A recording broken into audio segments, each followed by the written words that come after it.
Good morning,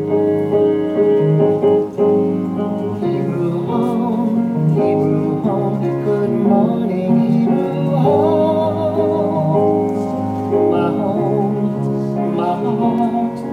My heart is where the Hebrew home is. For where the heart is, that's where you find the Hebrew home. Hebrew home, Hebrew home. Good morning, Hebrew home.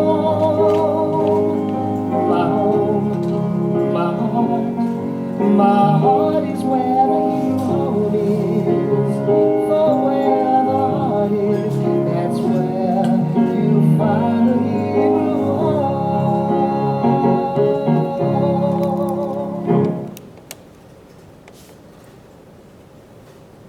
Good morning, everyone, and welcome to Wendy Wednesday.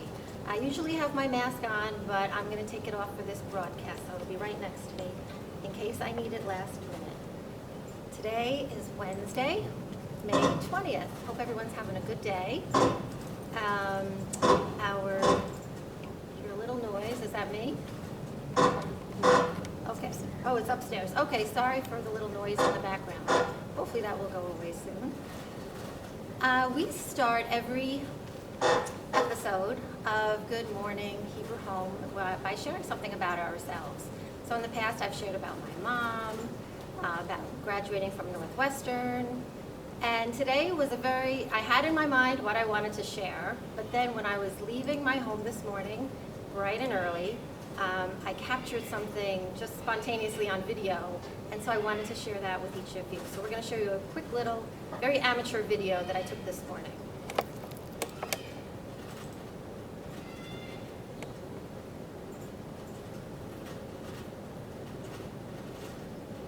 So if you look real closely, you see a mommy deer and her little baby. You gotta look real close, but I don't think I've ever seen the deer so close, so young, just figuring out how to walk, which, wow, that was just incredible to me. Right in front of me, right in front of my driveway.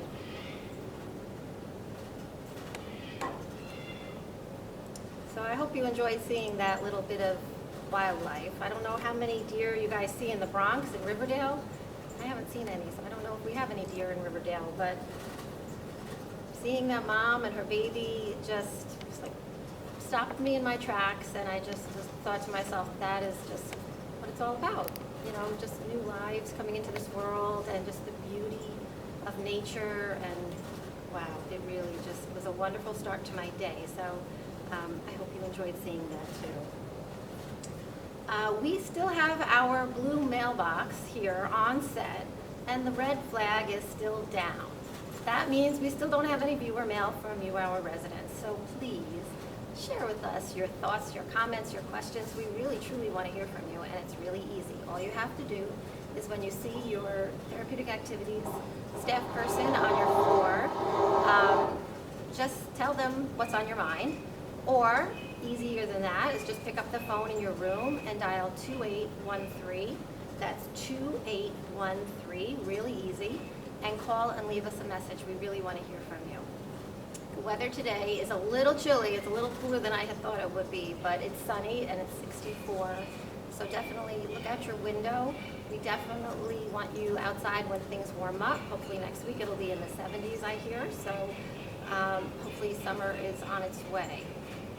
We have a delicious menu today. Lunch is beef stroganoff with egg noodles with pears for dessert. Now, when they told me that you guys were going to have beef stroganoff, I said, what is beef stroganoff anyway? I don't even know what goes in that. So I went online. You can get every answer to every question that you have, of course, on the internet. And I found out that it was a Russian dessert of sauteed pieces of beef served in a sauce made from sour cream. So please let us know if that's the way they serve it here at the Hebrew home. Let us know how your beef stroganoff is. It actually started all the way back in the mid-19th century in Russia. It's become very popular around the world. And you know that the dish is named after a member of a family named Stroganoff. there's an actual family that this all started with, stroganoff. And so they found that their French chefs working for the family made this in their honor. So that's the story about beef stroganoff, more than you probably ever wanted to know. So dinner, we're having 4 bean soup, baked ziti, and mixed zucchini with sponge cake for dessert. This day in history, May 20th, Levi Strauss and Jacob Davis, they patented the first blue jeans with copper rivets. So how many of you have had Levi's in your day? Unusual holidays. This is an interesting one. Today is Be a Millionaire Day. So maybe we should all go out and buy lottery tickets, but today is the day to pretend to be a millionaire or start working on plans to make you a millionaire. So I think we all need to start working on that. Sports history is an interesting one too. In 1991, Chicago Bull Michael Jordan was named NBA MVP. They're actually showing, I think on ESPN, a whole 4 or 5 part series about Michael Jordan's life. So I Googled him also and found out some very fun facts, which is he's got 5 children from 2 marriages. How many of you knew that? He once recorded 10 triple doubles in 11 games. Now, sports fans out there, what does that mean? Does everybody know? So if you have any Michael Jordan fans, let us know. Something you might not know about Michael Jordan, he has a phobia of water. Did not know that either. He donated his first year Wizard salary to 9/11 relief efforts, good for him. And he holds the record for career regular season and playoff scoring average. And for a game in 1990, he wore number 12. So that's all about Michael Jordan. In entertainment history, in 1954, Bill Haley's Rock Around the Clock was released. Didn't catch on right away, but it became a very popular song down the road. And in 1993, the final episode of Cheers was broadcast on NBC. Do we have any Cheers fans out there? Please give us a call at 2813 if you like Cheers, if you like Michael Jordan. We want to hear about you. There's lots for us to talk about with you. In terms of popular songs on May 20th in history, in 1964, My Guy. Do you remember that song, My Guy, by Mary Wells? That was the #1 song of the day. And in 1970, another wonderful song, The Long and Winding Road by the Beatles. That was the #1 song. So do we have any Beatles fans out there? Let us know. And then 1 year ago, I don't know if this is going to be your kind of song, but the popular song 1 year ago was Old Town Road by Lil Nas X and Billy Ray Cyrus. That was popular for a really long time. Today's celebrity birthdays include Jimmy Stewart and Cher. So again, tell us, what's your favorite Jimmy Stewart movie, your favorite Cher song? I know my husband loves It's a Wonderful Life. We watch that all the time around the holidays. We are celebrating 2 Hebrew home birthdays today, Stuart L. and Aura T. It's their birthdays today. And today's horoscope for our birthday celebrators says that a double dose of opportunity arrives as the sun enters dualistic Gemini and your 2nd house of income today. At least 2 sources of cash flow could become available. And if you can, you should accept them both. It pays to be versatile in these uncertain times. If you're not looking for work, you may decide to begin a 2-pronged creative project. For instance, you could be writing some songs, writing a screenplay. You could be planning to open a business in a couple of locations. Twice the ambition means twice the rewards. That's a pretty good birthday horoscope, I think. So check it out. Let us know what's on your horizon. We all wish you a happy and a healthy birthday. So now we've gotten taken care of all of our housekeeping, and now it's the fun part of our show for me, which is interviewing our guest, Moji Rutigliano. She is our Vice President of Nursing. She has been quite busy lately. So welcome, Moji, to our show. Good morning. Good morning. So happy to be here. It's really great to have you, and thank you so much for taking time. I know you were just running in a million places at once, so Yes, thank you. this is a treat. Great. So our viewers, as you know, are Hebrew Home residents, and I'm sure they see you racing around the hallways. Maybe before we start talking about your job here, we could talk about you and where you're from, your family. Maybe fill us in a little bit about that. Sure. Actually, I grew up in LA, so I'm a West Coast girl. I have not been on the East Coast very long. It's been about 15 years, Okay. so I really love it here. I still really hate the cold, but you know, I think even a native New Yorker hates the cold primarily. So I'm in good company. I really like it out here. Is your family still out on the West Coast? All my family is in LA. So yes. So how does that work? Do you FaceTime them? Do they come before pre-COVID? Did you plan visits to see them? How do you keep in Yes, touch? absolutely. These days it's all FaceTime. But definitely, yes, they love New York to come when it's not cold.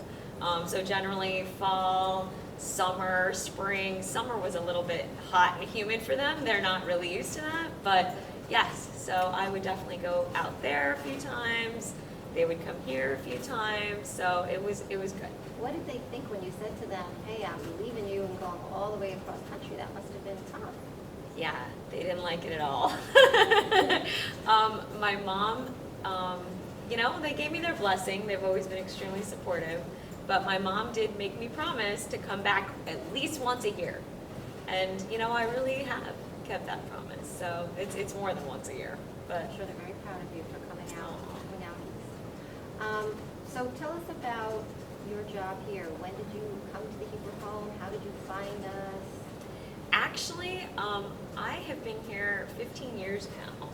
And So did you come out for the Hebrew home position, or you came out and you were already here? when no, you left actually that? already here and interviewing different places. And actually, the Hebrew home is my only place I've ever worked on the East Coast. So my entire longevity on the East Coast and in New York is part and parcel with the Hebrew home. So it's really home also. Home a lot more than home some days, Right. especially now. You probably spend so much time Yes. here, more so than even at home. Yes, like all of us do. Like all of us do. So did you know you wanted to go into working with older adults? Actually, when I was in nursing school, I really started out in acute care, and I think I stumbled into, the geriatric field. Honestly, when I was in nursing school and got out of nursing school, there was no nursing shortage, so I couldn't really find a full-time job to save my life. It was hard. So you work at various hospitals, per diems, and they're canceling shifts, and you still have to make a living. Right. So really the first true full-time job I was offered was in a nursing home, in a facility. I still worked in acute care as per diem positions, but really I started really early on in geriatrics and stayed. So you probably had never even heard of the Hebrew home being out on the West Coast, right? Never. Actually, a recruiter was,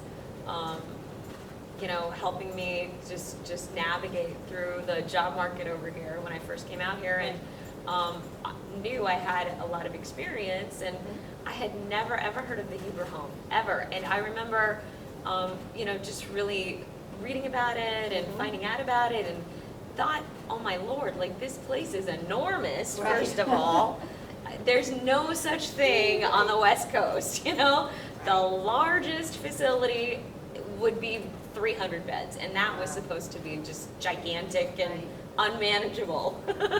So, when back then, I think the Hebrew home was 840 beds. Maybe it was 890 beds back then. So that must have been daunting. It was daunting. So It was daunting. How did you wrap your head around being in charge of such a huge staff? I mean, that's a big thing starting out.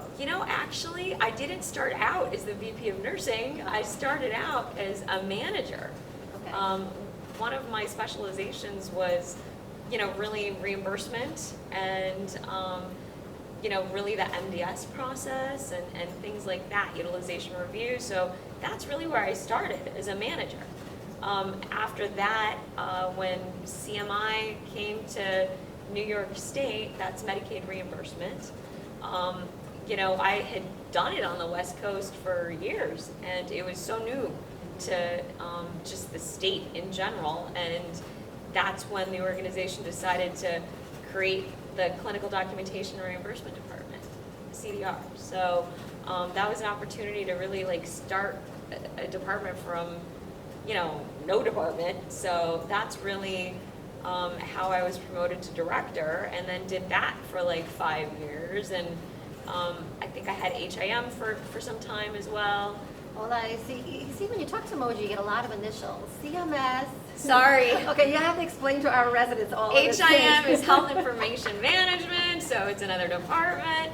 Okay. But really, that was the journey. And actually, you know, it's been, I can't believe it, that it's been, you know, nearly 7 years now that I'm in this role. 7 years in your current role. In my current role. Wow. Time flies. Wow. Time flies. That's amazing.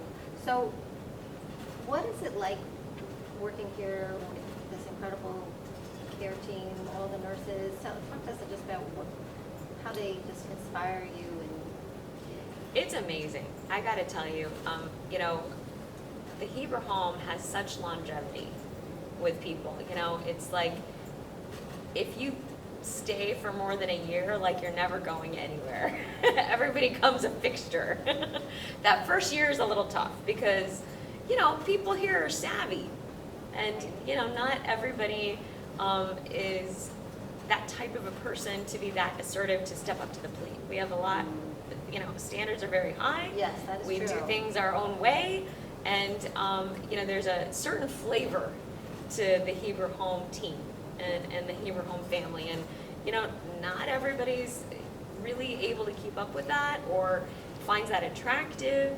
So you know, really, even through my tenure here, if you are gonna stay, you're gonna stay. If you're gonna leave, you run out of here in like a year, which is not very often.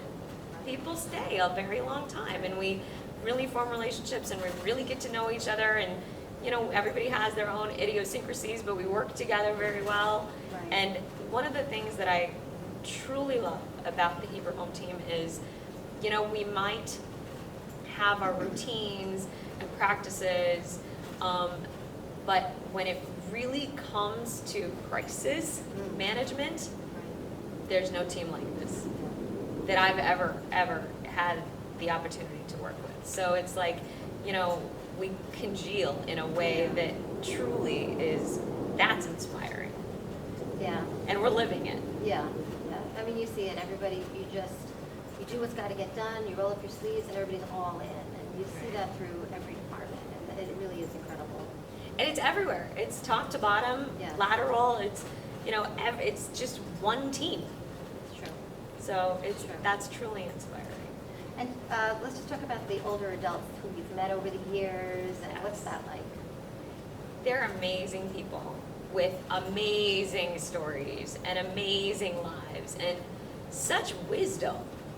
You know, if you can open up a philosophy book or, you know, a chapter on, you know, how to live your life, it would be the stories of all of our residents, because they have had so many experiences that, you know, we haven't ever had, right? They got a few years on us. So with that comes really great wisdom, and with that comes a great sense of humor, actually.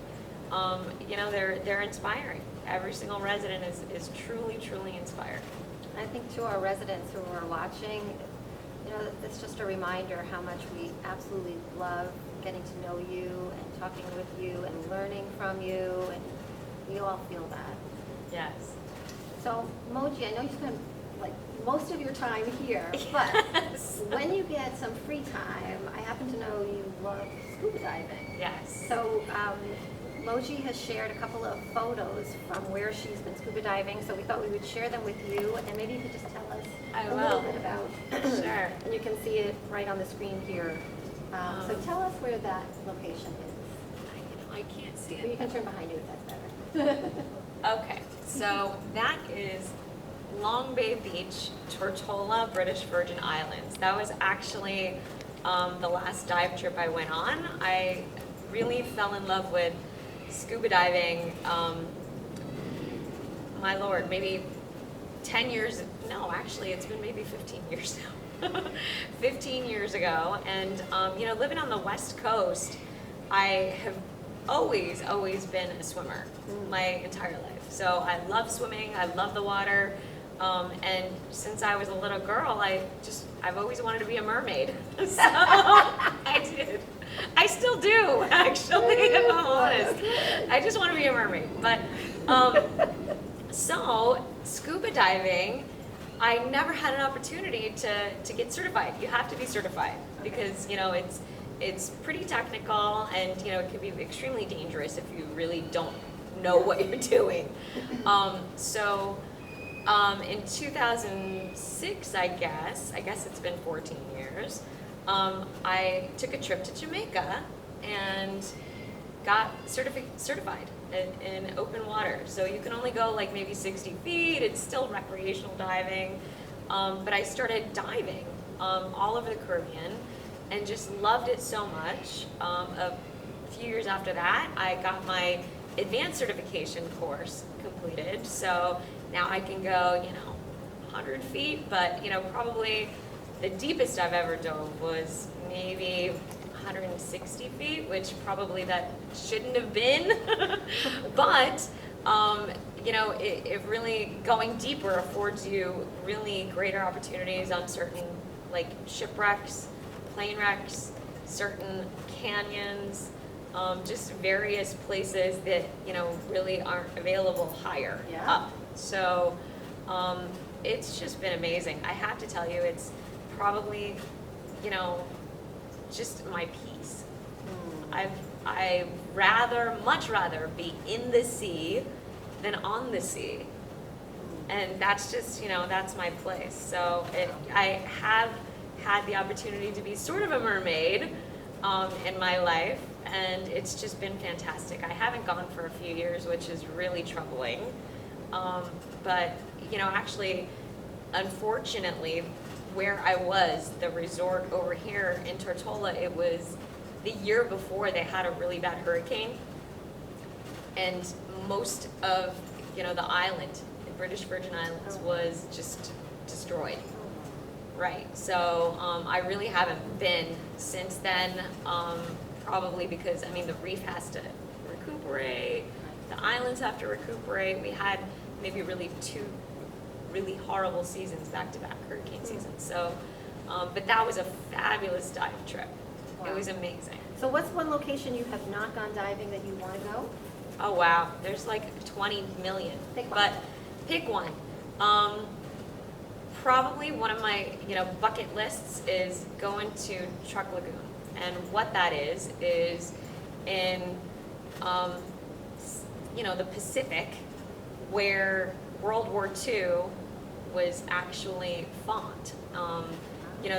There's giant naval carriers, like pretty intact, that on both sides, Japanese and American, that were sunk in a fairly close to each other geographic location. So,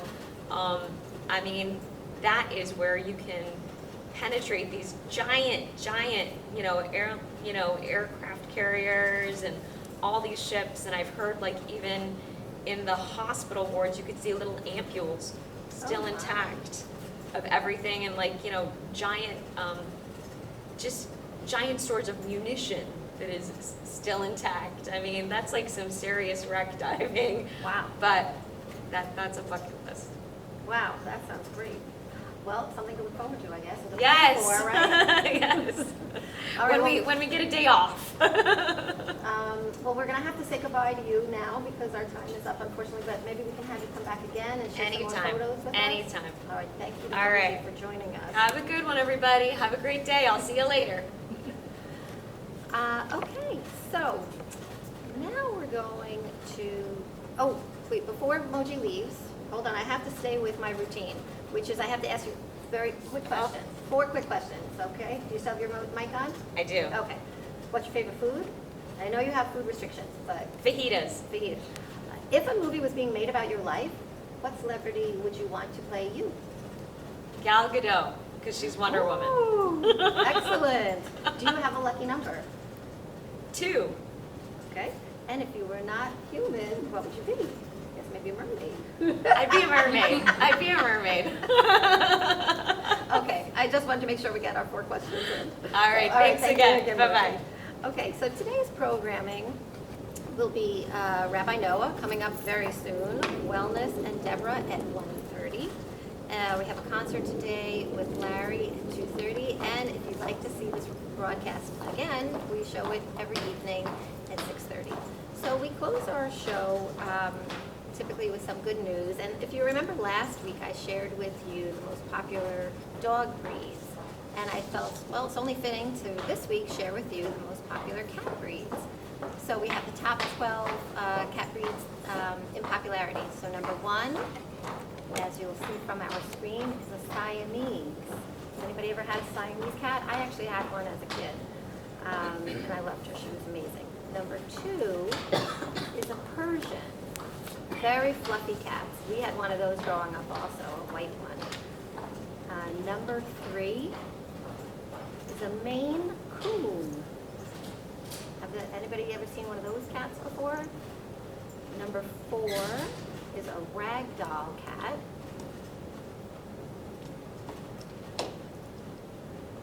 Kind of looks like a Siamese a little bit, right? With the grayish color.